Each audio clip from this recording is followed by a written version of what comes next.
नमो India, मैं हूं Acer pipe. स्वागत है आपका वर्ल्ड अफेयर्स हिंदी में। तो आइए समझते हैं कि आखिर मामला क्या है। जब आप एक ऐसे आर्टिकल देखते हैं जहां यह स्पष्ट कराया जा रहा है कि यूएस की ओर से इंडिया के विरोध में कुछ स्टेटमेंट दी जा रही है, वो ये है कि डब्ल्यूटीओ के पास ये कह रहे हैं कि इंडिया बेवजह ही चावल के ऊपर बैन लगाए रखे हैं। यानी हम बात कर रहे हैं गैर बासमती चावल का, जो कि आपको यकीनन पता होगा बीते कुछ महीने जुलाई में ही ऐसा कुछ कर दिया गया था गवर्नमेंट की ओर से, जो यहाँ आप देखते हो स्टेटमेंट के लाइनिंग में कि 20 जुलाई 2023 को ही तत्काल ऐसा कुछ एक्शन लिया गया हमारे भारत सरकार की ओर से। आखिर क्यों लिया गया ये नॉन बासमती चावल को ही आखिर क्यों बैन किया गया, कितने देश को ये बुरा लग रहा है, और फिर से ये इतना दिन के बाद क्यों मैटर उठ रहा है डब्ल्यूटीओ के साथ? क्या यूएन ने भी कुछ कहा है? क्या यूक्रेन रूस के वजह से भी ये कहीं ना कहीं हमें डायरेक्टली इनडायरेक्टली ये चीज़ सुनना पड़ रहा है देश विदेशों से?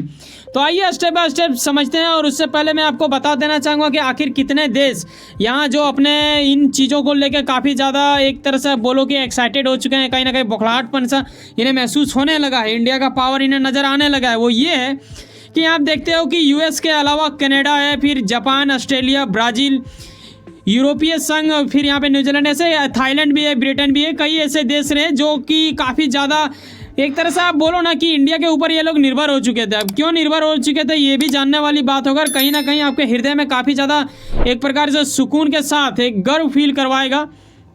तो आइए स्टेप बाय स्टेप शुरू करते हैं। दरअसल जब आप एक और यहाँ ऐसा आर्टिकल देखते हो जहाँ यूएन की ओर से भी स्टेटमेंट दिया गया है कि इससे समाज में कहीं ना कहीं अशांति आ सकता है। आखिर क्यों?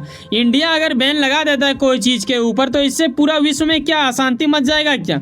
ये गजब वाली स्टेटमेंट होता है। यहाँ आप देखते हो कि प्रतिबंध में सामाजिक अशांति का खतरा बताया जा रहा है, कहीं ना कहीं यूएन की ओर से बोला जा रहा है। तो कितना हद तक ये असरदार होगा ये आप अंदाज़ा लगा सकते हो कि यूएन का क्या पावर होता है। जब यूएन कोई स्टेटमेंट देता है तो पूरा विश्व इस स्टेटमेंट को चील की निगाह से तकता है। तो आगे स्टेप में मैं आपको ये भी बता देना चाहूँगा, जैसे कि वहाँ के दिग्गज लोग जो इनके विषयों के ऊपर काफ़ी ज़्यादा जानकार रखते हैं, उनका ऐसा कहना है कि अशांति आ सकता है।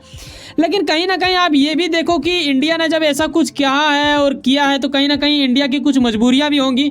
वो ये है कि देखो हम लोगों ने अच्छा खासा किया था 2022 से 23 में। यहाँ आप देखते हो कि 4.8 अरब डॉलर मूल्यों के हम लोग ये करीब 45.6 लाख टन बासमती चावल का निर्यात किए थे, यानी एक्सपोर्ट किए थे। लेकिन गैर बासमती चावल का रोकने का मतलब ही ये है कि अल नीनो आया था इस बार, आपको पता है। अरे जब भी अल नीनो आता है तो कहीं ना कहीं मौसम का हालात बिगड़ जाता है। बेवजह कभी भी बारिश होती है और कभी जब ज़रूरत पड़े तो ना हो, तो ऐसे में कहीं ना कहीं किसानों को जूझना पड़ता है। कहीं ना कहीं खेती सही से नहीं होगा, ऐसा कुछ आकलन लगाया जा रहा है। जो इस विषय में काफ़ी ज़्यादा महारत हासिल किए हुए उन लोगों की ओर से ऐसा मानना है।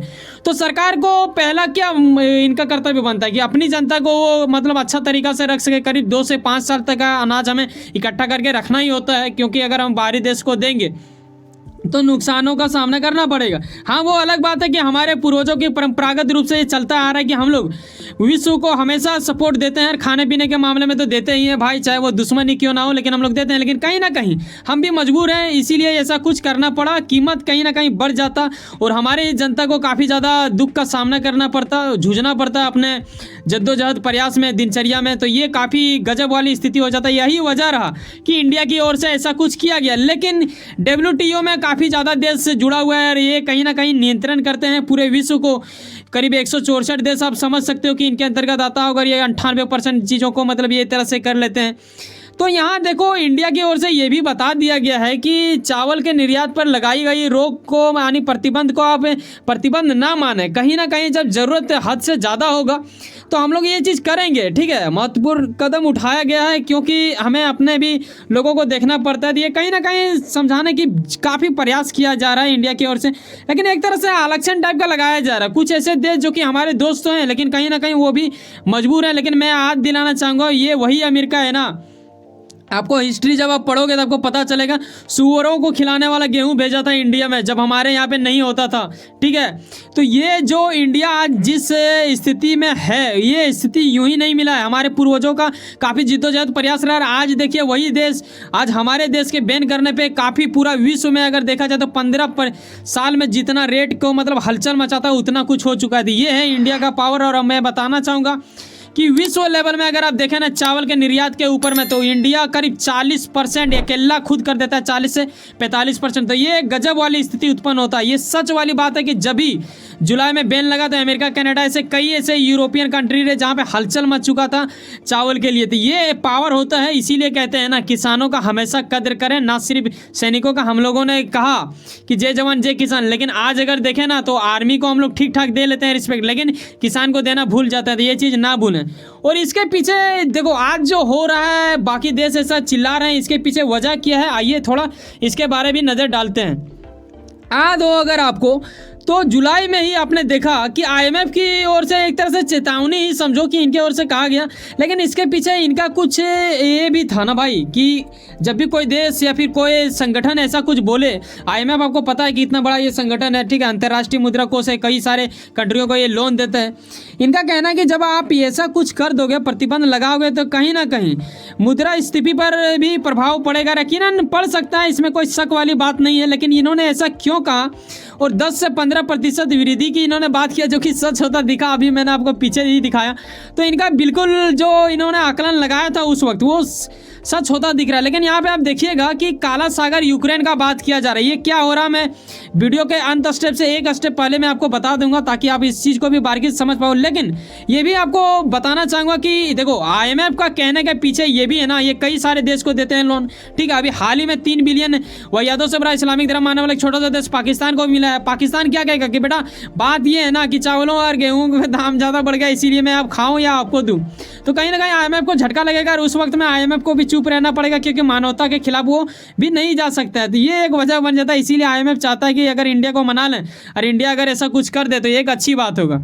अब आइए अगला स्टेप में समझते हैं कि आखिर जैसे कि मैंने पीछे बताया आपको कि काला सागर, इसे बोला जाता है ब्लैक सी ग्रैंड डील, जो कि यूक्रेन और इसमें आप देखो कि तुर्की का भी बड़ा योगदान था, ठीक है, और रूस तो था ही, अतिरिक्त एक और देश थे। यहाँ मैं मैप के माध्यम से आपको बताना चाहूँगा, यहाँ आप जो ब्लैक कलर का देख रहे हो इसे ब्लैक सी बोला जाता है, ठीक है। और इसी को लेके ये हो रहा था, दरअसल आपको पता है ना यूक्रेन और रूस का वार चल रहा है। यूक्रेन का यहाँ से किसी दूसरे देश में भेजना, बता दो कि यूक्रेन को माना जाता है कि गेहूँ के मामले में पूरे विश्व में ये मतलब आप बोल सकते हो यार कि गजब वाला पावर है इनके पास। गेहूं के टक्कर में कोई नहीं ले सकता इनका, जिस तरह इंडिया के पास चावल है उसी प्रकार। तो यहाँ से अगर ये मान लो तुर्की को भेज रहा है, तो ये रूस वाला बोलेगा कि नहीं बेटा तू ना बम भेज रहा है या फिर गन बारूद भेज रहा है तो मैं इसको फोड़ दूंगा। अरे अभी आपको पता होगा बीते कुछ महीना पहले चाइना का कुछ माल ये भेज रहे थे, ठीक है, शिप के माध्यम से ऐसा करके, ठीक है। तो क्या होता है कि रूस बौखला जाता है, इसके ऊपर बम पटक देता है। वो करीब 50,000 टन गेहूँ था, वो बर्बाद हो चुका।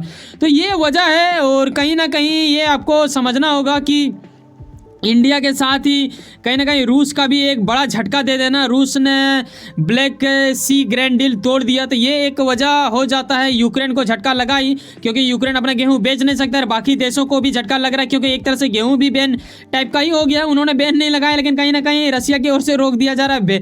आखिर गुजरोगे वहीं से ना भाई। तो ये हो जाता है पावर अनाज का, और इसी विषय को लेकर काफ़ी ज़्यादा हलचल मच चुका है, रेट बढ़ता जा रहा है। और कई लोगों का तो ऐसा भी मानना है कि इंडिया रूस ने ऐसा जानबूझ के किया है। दरअसल मैं बता देना चाहूँगा इंडिया ऐसा कभी जानबूझ के नहीं करेगा। हाँ, रूस का अलग बात है, रूस भी चाहता था कि हमसे भी गेहूं ले, लेकिन कोई देश इनसे नहीं लेता था, इस वजह से इनको शायद करना पड़ा। तो ये एक अलग बात हो जाता है, ये आपको पता चलता है। चाहे किसी भी चीज़ का होगा उस रास्ते से जाएगा तो ये बम पटकेगा, ऐसा इनका कहना है। आगे कई लोग इनको मनाने की कोशिश कर रहा है, देखने वाली बात होगा। लेकिन कुछ ऐसे राज्य रहे, कुछ ऐसे देश जिनको बुरा इस बात से लगता है, क्योंकि हम लोग सिंगापुर को भी दे रहे हैं, ठीक है, क्योंकि सरकार ने ये नहीं कहा कि हम लोग एकदम पूर्ण रूप से प्रतिबंध लगा दिए। सरकार का ये कहना है, भारत सरकार का, कि देखो भाई जब बहुत ज़्यादा जिद्दोजहद प्रयास रहेगा उनका, मतलब जूझ रहा हो, तो हम लोग देंगे, मदद करेंगे। और यहाँ आप देखते हो, ठीक है, भूटान को दिया जा रहा है, ठीक है, और आप सिंगापुर को भी देख लेते हो, इन लोगों को दिया जा रहा है। ऐसा नहीं है कि नहीं दिया जा रहा है, हो सकता है उन लोगों को भी बहुत ज़्यादा जरूरी रहेगा देगा। लेकिन क्या आप बता सकते हो कि ये कितना अधिक प्रभाव डालता है? यकीनन आप अपने जो समझ में आया आपको वो यकीनन बताइएगा कि चावल हमारे लिए और हमारे देश के लिए सैनिक से ज़्यादा क्या किसान मायने रखता है। वैसे सुनो ना कहीं कुछ ना कुछ काम करते होंगे, लेकिन अपने काम के प्रति काफी ज्यादा उम्मीद रखते होंगे, लेकिन आपका मेहनत आपका मंजिल बनकर मिला। वैसे सुनो ना, सब्सक्राइब कर लो वर्ल्ड अफेयर्स हिंदी और जुड़े रहो मुझसे। चलो मिलते हैं किसी नेक्स्ट वीडियो में। जाने से पहले एक बात ख्याल रखना भाई साहब, अगर आपको वाकई में लगता है कि हमारे अंदर वो गुणवत्ता है, मैं आपको सही चीज बताता हूँ, देश विदेशों से जोड़ के रखता हूँ, तो मैं चाहूंगा एक सब्सक्राइब जो बिल्कुल फ्री होता है करके जाएं। मिलते हैं किसी नेक्स्ट वीडियो में। बाय, जय हिंद, जय भारत।